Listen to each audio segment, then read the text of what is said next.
মা কালীর জন্য সুন্দর লাল রঙের শাড়ি কেনার পর পূজা নিচ্ছিল সৌম্যর জন্য একটা পাঞ্জাবি, কারণ ওদের বাড়িতে কিছুদিন পরই সত্যনারায়ণ পুজো আছে, তো সেই জন্য ও একটা লাল পাড় সাদা শাড়ি আর বরের জন্য নিল একটা পাঞ্জাবি। তারপর ওখান থেকে গিয়ে আমরা ফুলের বুকে অর্ডার দিলাম সুস্মিতার জন্য, 8 ঘন্টা পরে আসতে বললো। আর সেই টাইমটাকে ইউটিলাইজ করে আমরা নিয়ে নিয়েছিলাম birthday ribbon and crown etcetera etcetera. সামনেই জগদ্ধাত্রী পুজো হচ্ছে, তাই ঢাক ঢোল সবকিছুই বাজতে বাজতে যাচ্ছিল, আমি এনজয় করছিলাম। তারপরে গেলাম আমরা একটা পিতলের দোকানে। ফার্স্ট দোকানটাতে পূজার পছন্দ হচ্ছিল না, মা লক্ষ্মীর একটা মূর্তি নেবে। সেকেন্ড দোকানে গেলাম, এই দোকানের কালেকশন বেশ ভালো, শুধুমাত্র লক্ষ্মীর মূর্তি না, সাথে আরো অনেক কিছু নিয়েছিল, পুজোর রেকাবি আরো অনেক কিছু। আর এই করতে করতে 8 ঘন্টা তো পেরিয়ে গেছিল, সেই জন্য আমরা প্রথমে নিয়ে নিলাম ফুলের বুকেটা, তারপরে গেলাম সোজা মিও আমরে কেকটা নিতে। চকলেট, ভ্যানিলা, হোয়াইট ফরেস্ট সবকিছু ট্রাই করা হয়ে গেছে, এবারে এইটা ট্রাই করলাম, এটা হচ্ছে ক্যাশু কেক, হালকা মিষ্টি, খেতেও বেশ ভালো।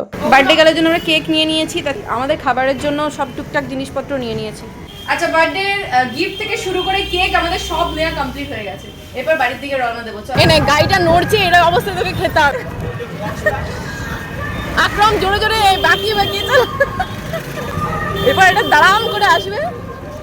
বাচ্চা পার্টি সব কেক স্যান্ডউইচ সব খেয়ে বসে আছে।